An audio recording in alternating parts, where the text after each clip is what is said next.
Então, irmãos, eu queria dividir algo com você. Nós estamos iniciando, uma série de mensagens sobre a importância de nos manifestarmos, a importância de assumirmos quem devemos ser em Deus, a nossa identidade e, consequentemente, ser arremessado no que diz respeito à missão de Deus.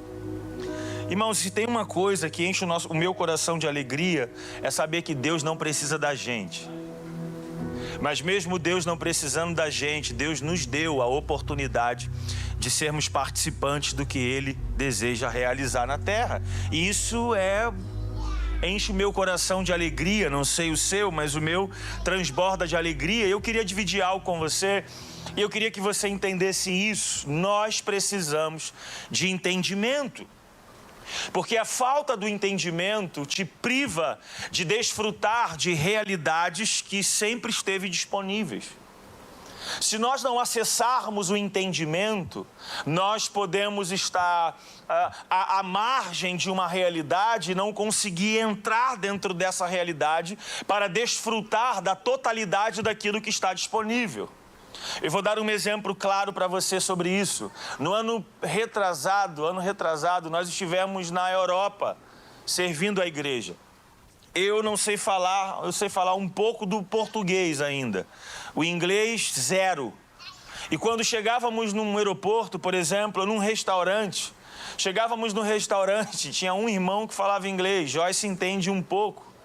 Então você olhava para o cardápio, lá tinha tudo o que aquele restaurante tinha disponível para você usufruir de tudo aquilo que estava naquele cardápio. Mas a falta de entender, de conseguir discernir, ler, compreender o que estava disponível naquele cardápio, me privava de desfrutar da totalidade daquilo que aquele restaurante tinha para oferecer. Eu preciso que nós, como igreja, nesse tempo, possamos acessar uma realidade que já está disponível através do sacrifício de Cristo e através da sua ressurreição. Se nós não acessarmos essas realidades, nós corremos o grande risco de olhar para lugares, enxergar algumas coisas, mas ainda andar tateando por não compreender quem somos em Deus e também aquilo que Deus deseja realizar através de nós.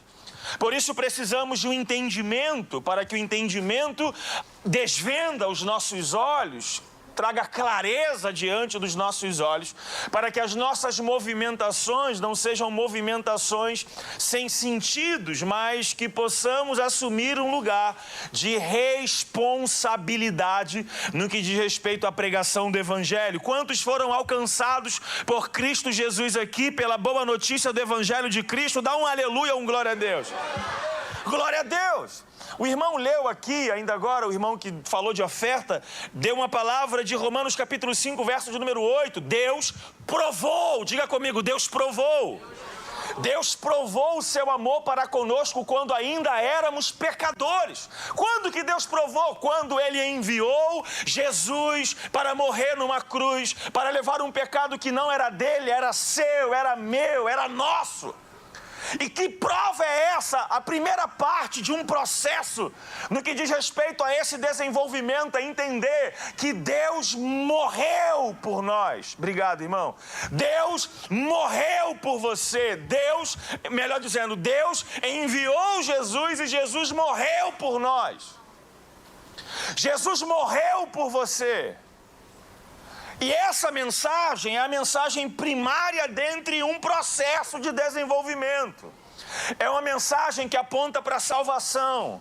É uma mensagem que transporta o pecador do império das trevas para o reino do Filho do seu amor, como Paulo fala em Colossenses capítulo de número 1.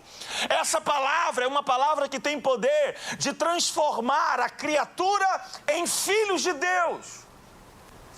Romanos capítulo 8, verso 19, foi citado aqui a ardente expectativa da criação. Quem é a criação? A criação é tudo que Deus criou no contexto geral, o meio ambiente, dentre tudo que Deus criou, os animais, mas também é todo aquele que ainda não decidiu a sua vida a Jesus Cristo. Quem já decidiu receber Jesus como Senhor e Salvador aqui? Amém. João capítulo 1, verso de número 12, vai dizer que o fato de recebermos a Jesus, pois todos quantos o receberam, quem já recebeu Jesus aqui? Pois todos quantos o receberam, deu-lhes o poder de serem feitos, condição que não eram. Deu-lhes o poder de serem feitos filhos de Deus. Deu-lhes a condição de serem, condição que não eram. Então quem recebeu Jesus aqui, faz um barulho santo a Jesus aí. Então você que recebeu, você pode aplaudir a Jesus aí. Você que recebeu, foi lhe dado poder. Que poder? De deixar de ser criatura, criação, para se tornar filho de Deus. Deus deu a você a oportunidade de se tornar membro na família de Deus. Amém? E por que temos a necessidade de ter que receber Jesus e provar desse amor? Romanos capítulo 5 vai dizer que pelo pecado de um só homem todos passaram a pecar. Romanos 3, versículo 23 diz que todos pecaram e separados ou destituídos estão da glória de Deus. Isaías capítulo 59, verso 2 diz que as nossas iniquidades fazem separação entre nós e o nosso Deus. Então pelo pecado de Gênesis 3, do 1 ao 7, lá Adão, Eva, provando do fruto que não era para provar, o ser humano passou a provar da separação da comunhão com Deus. Não existe nada que pode, nós não temos, como seres humanos, nós não temos, o maior problema que temos se chama pecado, não é nem diabo, é pecado. O diabo não tem poder de te separar de Deus, mas o pecado pode. Por isso que você não pode pecar. Às vezes você quer, mas você não pode. Quantas vezes eu me senti tentado, fui para o joelho e disse: Deus, o Senhor sabe o quanto eu quero, mas eu não posso. Porque eu sei que isso vai me afastar do Senhor e eu não quero mais viver longe de Ti. Eu já vivi por 17 anos. E por que precisamos retornar a Cristo? Porque o pecado nos separou dele. É como se o ser humano não tivesse condições de voltar para casa, porque em Adão, Gênesis capítulo 3, verso de número 1 ao 7, queda, 8 ao 10, o relacionamento do homem com Deus na viração do dia. Depois Deus vai dando sentença, a serpente, o homem, a mulher, vai dando as sentenças. Verso de número 23 diz que Deus lançou o homem fora do jardim.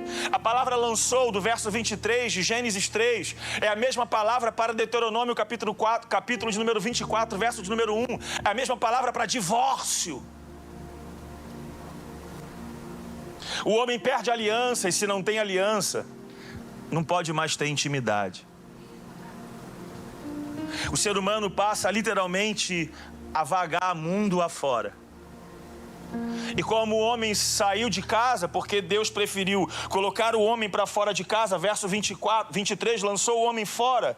O 24 diz que a árvore que dava acesso à árvore, o caminho que dava acesso à árvore da vida foi interditado. Ele colocou anjos com espadas de fogo desembainhada, porque se o homem comesse da árvore do conhecimento do bem e do mal, que comeu, deu o problema que deu. Mas o problema maior seria se o homem comesse da árvore da vida. Se o homem comesse em pecado da árvore da vida, ele seria eternamente pecador e não haveria plano de redenção suficiente para nos levar de volta para casa. Como o plano de Deus nunca foi descartar você, Deus então nos botou para fora por um pouco espaço de tempo e liberou uma palavra de esperança dizendo que da semente da mulher nasceria um que esmagaria a cabeça da serpente. O homem vagando o mundo afora, e Deus então ia levantando profetas para liberar palavras como Isaías 7,14, que diz que haveria um sinal: a virgem conceberia e daria à luz a um filho. O seu nome seria Emanuel, o nosso Salvador. Louvado seja Deus pela irmã Maria, que foi visitada pelo anjo. O Senhor fez a proposta para ela, ela disse: que se cumpra em mim, conforme a sua vontade. A irmã Maria fica grávida, o menino nasce. Alguém sabe o nome do filho da irmã Maria? Não, diga mais alto. Esse nome está acima de todos os nomes. É nesse nome que um dia todo joelho há de se dobrar e toda língua há de confessar que Jesus Cristo é o Senhor, para a glória de Deus Pai. O menino é celebrado nas alturas. Ele aparece aos 12 anos de idade, tendo uma oportunidade. Depois esse menino só aparece aos 30, sendo batizado no Rio Jordão pelo seu primo João Batista. Dali em diante ele começou a exercer o seu ministério pregando nas ruas. Leia Mateus 4 depois. O 3 é o batismo, 4 a tentação no deserto, versículo do 1 ao 11. Do 12 até o 17, Jesus então procura um lugar para começar o seu ministério. Qual o lugar que Jesus escolheu para começar o seu ministério? Em um lugar escuro. Aqueles que estavam na região, à sombra da morte, a luz raiou. Daí em diante, Jesus começou a pregar e a dizer: arrependei-vos, porque é chegado o reino dos céus. Nesse processo, ele curou, libertou, ressuscitou, multiplicou coisas. Ele fez sinais e maravilhas, mas o ápice do seu ministério não foi gritar Lázaro para fora depois de 4 dias. O ápice do seu ministério foi subir numa cruz. Porque se ele ressuscitasse o cemitério inteiro, não haveria salvação para nós.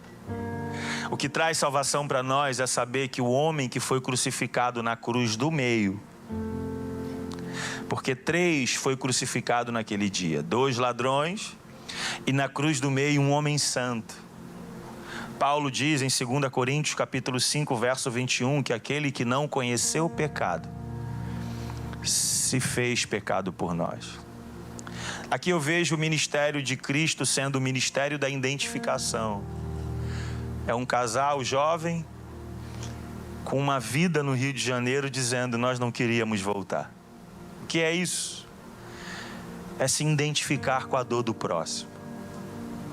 É estar disposto a ter menos para que alguém tenha mais. É estar disposto a chorar muitas vezes para que alguém conheça a alegria. É estar disposto a perder a sua vida para que alguém tenha um encontro com o autor da vida. O que é isso? É o Evangelho. É o Evangelho da identificação que os religiosos piram até hoje. Os religiosos até hoje dizem: não sei por que sentam nessa mesa com pecadores e publicanos. Eu não sei qual é o sentido de se relacionar, não relacionar no ato sexual, mas de falar com prostitutas e pecadores. Irmão, se você for lá na Maré, é provável que você me veja em algumas esquinas, talvez em algumas lajes, em alguns churrascos, em umas companhias, que talvez você se escandalizaria. E talvez há quem use base bíblica, Salmos de número 1, olha, não devemos sentar na roda dos escarnecedores. Irmãos, ouça isso, eu posso até estar na roda dos escarnecedores, mas acredite, eu não estou lá para escarnecer, eu estou lá para esclarecer. Eu ainda acredito no que Paulo diz em Romanos capítulo 1, versículo 16, eu não me envergonho do Evangelho. Ele ainda é poder de Deus para a salvação. Se ele é poder de Deus para a salvação, a minha, a sua, a nossa responsabilidade é expor o Evangelho. E a missão do Evangelho é manifestar poder de Deus. Então a nossa missão é pregar o Evangelho. E o resultado final não depende de nós, depende dele mesmo. O homem da cruz do meio foi crucificado como os demais. Mas o homem da cruz do meio, lembra, um ladrão tenta afrontar Jesus, dizendo: se tu és o Cristo, planeja uma fuga. Isso está escrito na Bíblia, linguagem e versão das favelas, tá bom? Planeja uma fuga e leva o parceiro aqui também. O outro ladrão disse: você não teme a Deus? Nós estamos aqui porque merecemos. Ele não. Senhor, lembra-te de mim quando entrares no teu... Pode ser melhor, quando entrares no teu... Jesus disse: ainda hoje estarás comigo no... Uau! O homem pediu para ir para onde? Para o reino. Jesus disse que o levaria para onde? Ué, como vamos entender isso? Lembra de Gênesis 3, plano original, Éden, relacionamento, homem, viração do dia, pecado entrou, o homem se separou de Deus. Deus lançou o homem fora do jardim, que era, espero que não gere problemas, o jardim era o templo daquela época. O jardim era o lugar onde Deus criou propositalmente para poder se manifestar, para se encontrar com o homem. Porém, à medida que o pecado entrou, Deus botou o homem para fora de casa. O caminho que dava acesso à árvore da vida foi interditado. O caminho, a porta foi fechada. O homem não tem mais acesso. Por isso que quando Jesus diz, ainda hoje estarás comigo no paraíso, como vamos entender isso? Apocalipse capítulo 2, versículo de número 7, diz, e ao que vencer, dar-te-ei de comer da árvore da vida, que está no meio do paraíso de Deus. O que Jesus estava dizendo era, meu amigo, você quer ir para o reino, mas deixa eu dizer algo para você. Eu estou aqui para te levar de volta para casa, para o seu lugar de origem, para o lugar da onde você nunca deveria ter saído. Eu vim para reposicionar você. Eu vim para colocar você no lugar aonde você nunca deveria ter saído. Olha para quem está perto de você e diga, a presença de Deus é o seu lugar. Diga, não saia desse lugar, porque fora daí só tem morte, não tem vida. Por isso que se tirar um peixe da água, ele morre. Se tirar uma planta da terra, ela morre. E se tirar você da presença, você morre. Então não tem como sair da presença nunca mais, meu amigo.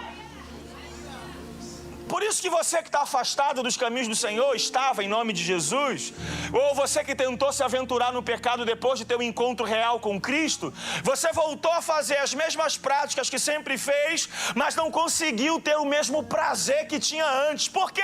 Porque uma vez que você prova a dose mais forte que é a presença, meu amigo, o pecado perde o sabor.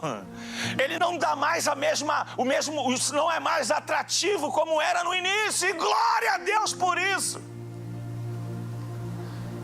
Que um dia você provou a presença de Deus, e uma vez que você provou a presença de Deus, você não presta mais para pecar. Você não presta mais para viver na vida de pecado. Olha para quem está perto de você e diga, aprenda isso logo. Fala, você não presta mais para o baile funk. Você não presta mais para a prostituição.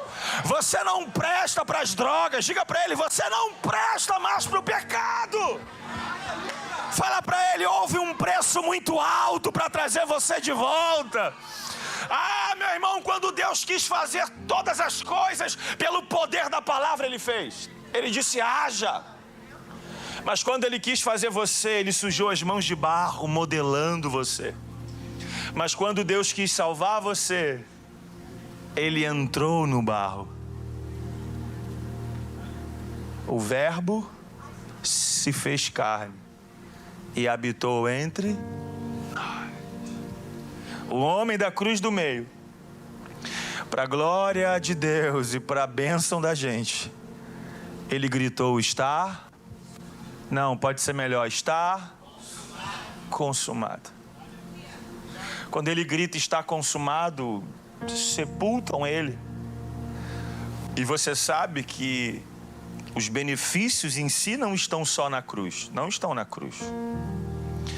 O ápice do ministério de Jesus não está na cruz, porque se tivesse só cruz e 3 dias depois Ele não tivesse ressuscitado, a cruz não teria poder nenhum. Mas a boa notícia é que o homem da cruz do meio, quem é o homem da cruz do meio? A boa notícia é que o homem da cruz do meio, ao 3º dia, foram ao sepulcro e chegando lá, a pedra tinha sido removida. Tinha anjos lá que disseram para Maria, a Madalena, dizendo, por que você procura dentre os mortos aquele que vivo está? Ele não está mais aqui, Ele ressuscitou. Eu não sei se aqui na Batista Manaim tem crente que ainda acredita nessas coisas. Nesse exato momento tem um judeu de 33 anos de idade, assentado à direita de Deus Pai em um trono. Um dia Ele voltará. Um dia os nossos olhos vão se deparar com os seus olhos, que são como chamas de fogo. E em nome de Jesus ouviremos, após Ele abrir o livro, encontrar o nosso nome escrito no livro da vida do Cordeiro. Ouviremos Ele dizendo: vinde benditos de meu Pai, para o gozo eterno. Será que alguém celebra a salvação aí? Será que alguém ainda carrega a alegria de ser um salvo em Cristo Jesus?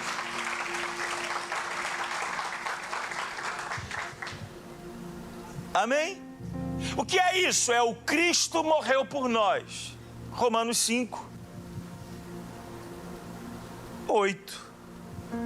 Mas quando olhamos para Gálatas capítulo 2, versículo 20, a Bíblia vai falar sobre Paulo dizendo: já estou crucificado com Cristo, agora já não vivo mais eu, mas Cristo vive em mim. Entenda isso. O Cristo morreu por mim, transforma o pecador e limpa o pecador com sangue, dá um banho na graça e torna o pecador transformado em membro na família de Deus.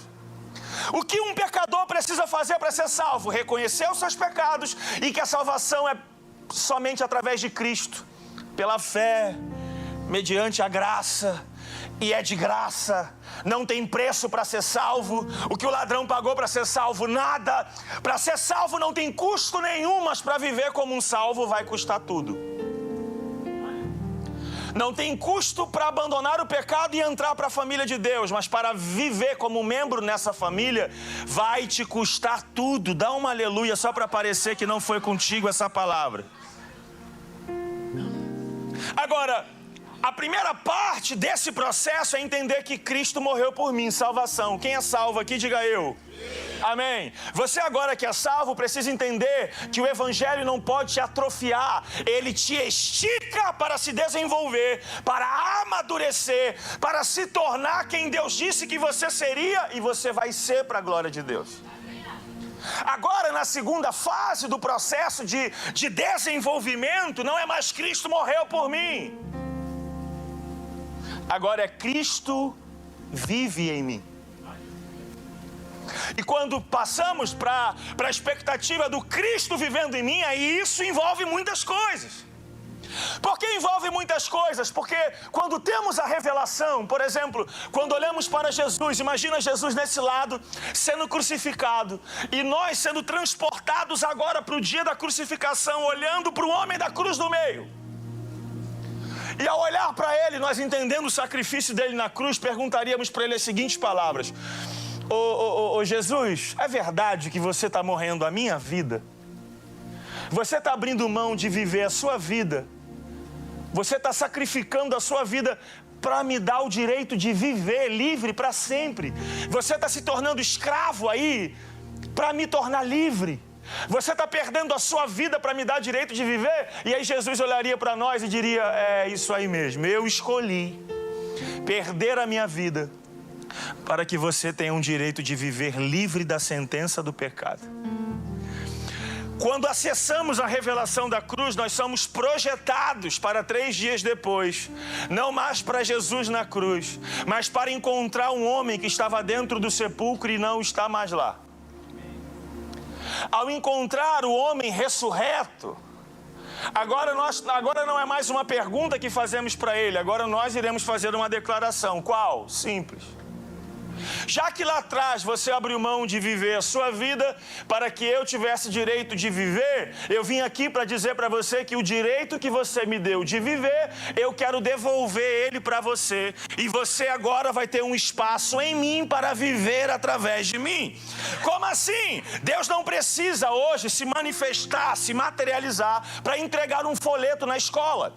Deus não precisa mais enviar Jesus para que Jesus possa andar dentro das universidades minutos para que Jesus pare um futebol antes do futebol. Ao invés do futebol já começar naquela pegada, você vai parar alguns minutos. Jesus não vai vir hoje para jogar um futebol 10 minutos e 2 gols. Não, você vai parar aquele ambiente e você vai ser o Jesus manifestando o reino de Deus no futebol, manifestando o reino de Deus nas células, manifestando o reino de Deus nos ambientes em que você está inserido. Cristo não precisa mais se manifestar hoje para poder para se mover. Por que ele não precisa? Porque Cristo vive em mim. Se Cristo vive em mim, eu visito os presos, eu visito os hospitais. Cristo abraça através de mim. Cristo toca através de mim. Cristo paga um aluguel através de mim, dá uma cesta básica através de mim. Cristo vai no sertão através de mim. O que é isso? É entender que Cristo vive em mim. E nós somos a expressão do Cristo a qual nós declaramos viver. Por isso, meus amigos, é muito mais do que uma religião. É sobre ter uma consciência que cada ato, cada gesto, cada posição está apontando para Cristo.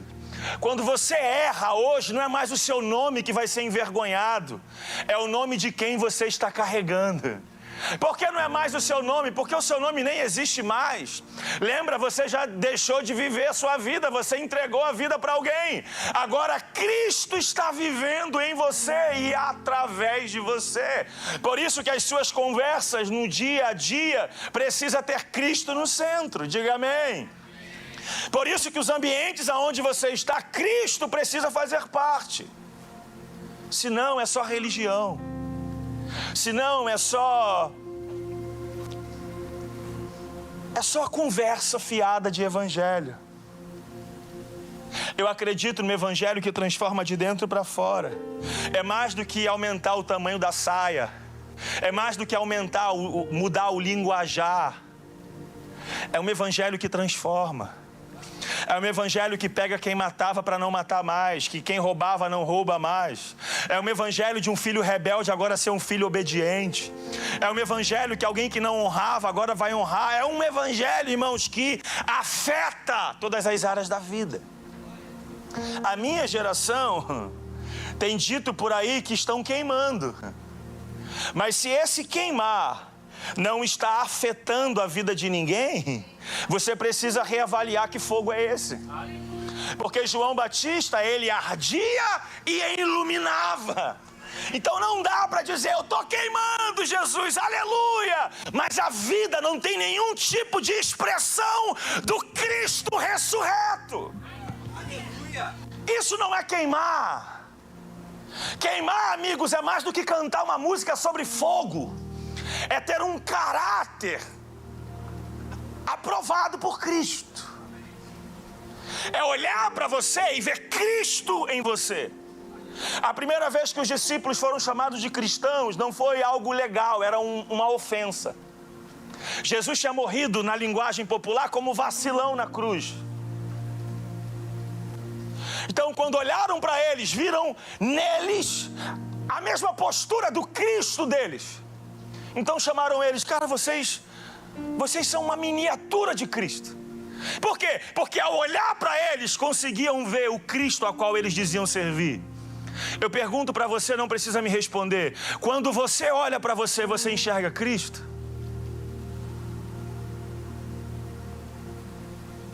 Será que se você observasse a sua própria vida, você se converteria? Pela maneira como você transborda Cristo? Ou será que você está tão vazio de Cristo que você precisa encontrar alguém cheio para ter a vida transformada? Quando Moisés tem um encontro na sarça com o fogo, que a sarça estava pegando fogo, mas o fogo não consumia a sarça, é isso que chama a atenção de Moisés?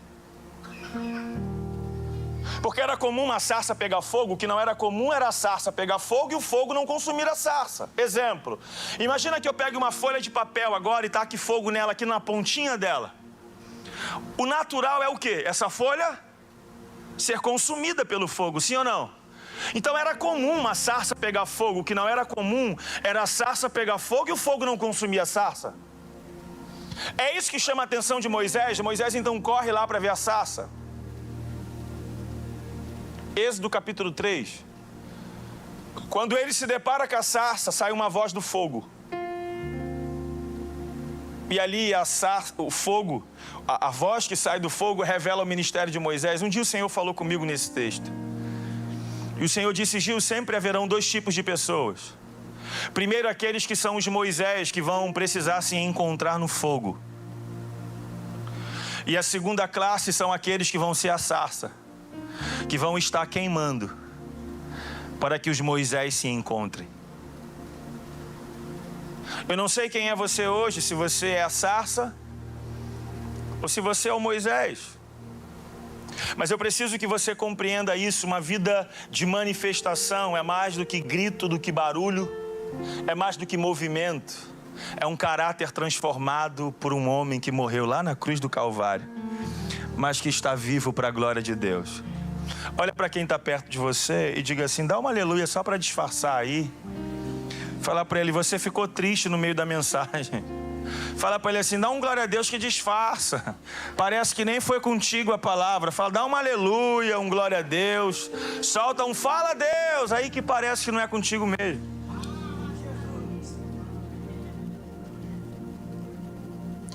Vou dar um testemunho para você, para a gente orar.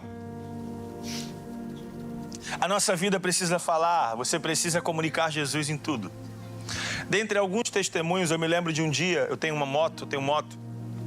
Um dia eu estava andando de moto na comunidade, era quase 8 horas da noite, um amigo me gritou numa esquina. Eu voltei de moto, ele era alguém que caminhava com Cristo, mas estava naquela fase de estar ferido. E eu voltei, parei.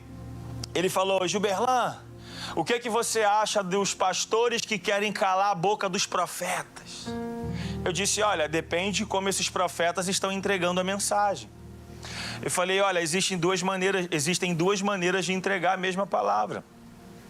Aí próximo da onde nós estávamos tinha uma barraquinha, sabe aqueles trailerzinhos de pipoca, aqueles carrinhos de pipoca? Tinha uma menina vendendo pipoca próxima. Eu disse: olha, imagina que Deus nos dê uma palavra de conhecimento, que aquela menina na pipoca, ela está no ato do adultério.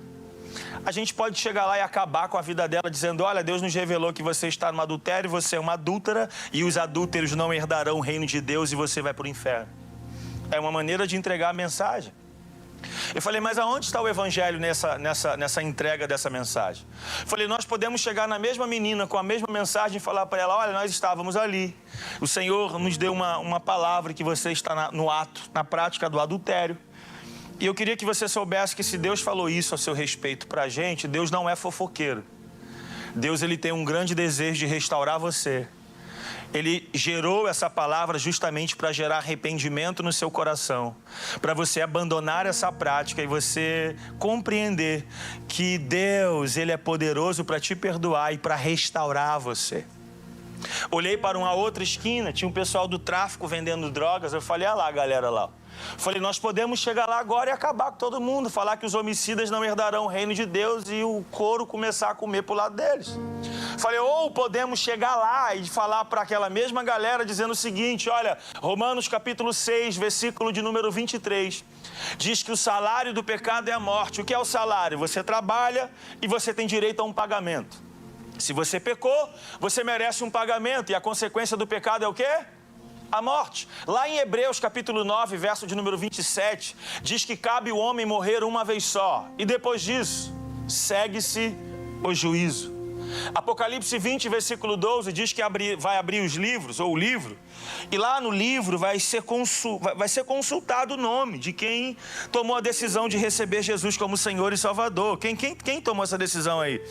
Então, mediante a consulta desse nome, não vai estar lá porque morreu no pecado. Qual vai ser a consequência? A morte. Então vai ter a martelada, a condenação eterna.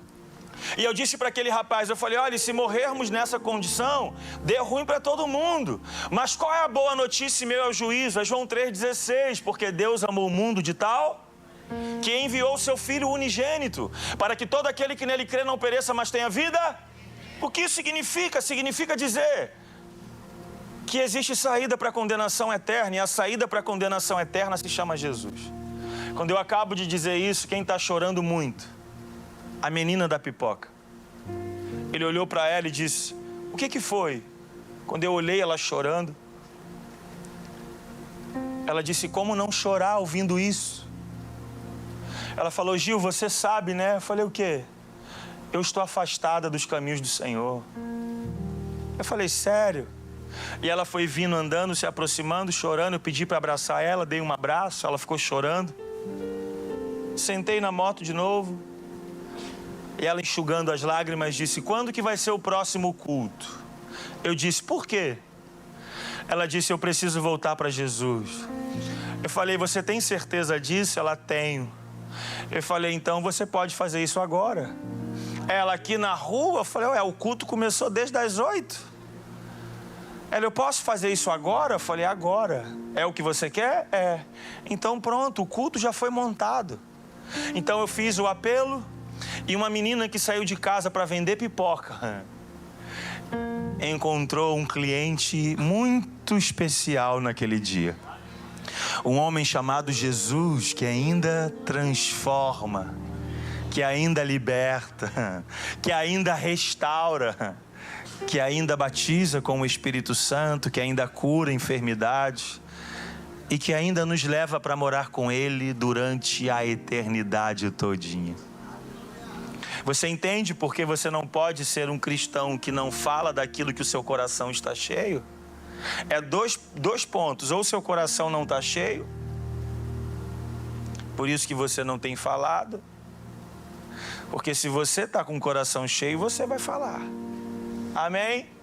Então eu queria orar com você. Eu já estourei o tempo. Eu preciso orar com você. Você que hoje quer tomar uma decisão de ser o crente mais chato dessa igreja, o jovem mais radical dentre os jovens dessa igreja, alguém que não vai ter outro assunto para falar a não ser de Bíblia, alguém que as pessoas vão procurar e quase nunca vai estar online, porque vai estar entrando para o quarto, fechando a porta e gastando tempo conhecendo o Deus do secreto. Alguém que vai andar mais com a cara nos livros e na Bíblia do que roletando o feed das suas redes sociais.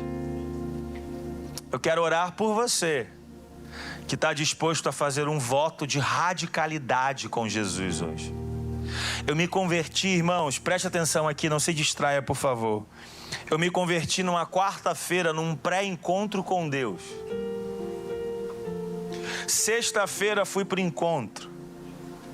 Domingo voltei para o encontro. Sabe onde eu estava segunda? Nos becos, chamando os meus amigos para ir para a igreja. Sabe o que eu tinha de Bíblia? Nada. Sabe o que eu usava para evangelizar? O encontro é tremendo. Vamos para a igreja? O culto é terça, quinta e domingo. Vocês precisam ir para a igreja. Irmãos, eu estava na rua todo dia. Tinha culto de terça, que lá na igreja era mais vazio na época. Eu chegava dia de terça-feira na igreja com 26 pessoas. Minha esposa está aqui, o Gerson também. Caminhamos juntos desde essa igreja. Tudo que tinha de competição, no sentido de motivação, de congresso, a célula, ou a pessoa que levasse mais pessoas ia ganhar DVD do pastor Antônio Cirilo, Santa Geração. Ingresso para o show do Thales. Chegou uma época que os irmãos falavam: o Gil não pode participar. Aí não deixavam eu participar, minha sobrinha que ganhava. Porque, irmãos, eu nunca fui para uma Jocum. Nunca participei de uma escola de evangelismo. Nunca participei de um treinamento de missões. Eu só conheci um homem que me deixou tão apaixonado por ele, como eu estou até hoje, que eu não sei como alguém consegue viver e não falar desse homem para os seus amigos. Eu não sei como você consegue viver e não dividir o pão que você encontrou. Sabe, Spurgeon diz que evangelismo nada mais é do que um mendigo que encontrou pão e foi até o outro mendigo dizendo para ele aonde encontrar pão. D.L. Moody diz que um cristão que não evangeliza é como um bombeiro que entrou em um prédio em chamas apenas para ajeitar um quadro na parede. Ele não tem sentido, não tem expressão. E eu queria orar, se tiver alguém corajoso, para ser essa pessoa, que a partir de hoje vai ser como um Enoque, não vai ser mais visto, porque está decidido a andar com Deus. Alguém que vai crescer em devoção de forma radical. Tem algum corajoso? Se tem alguém, corre no altar, eu queria orar com você.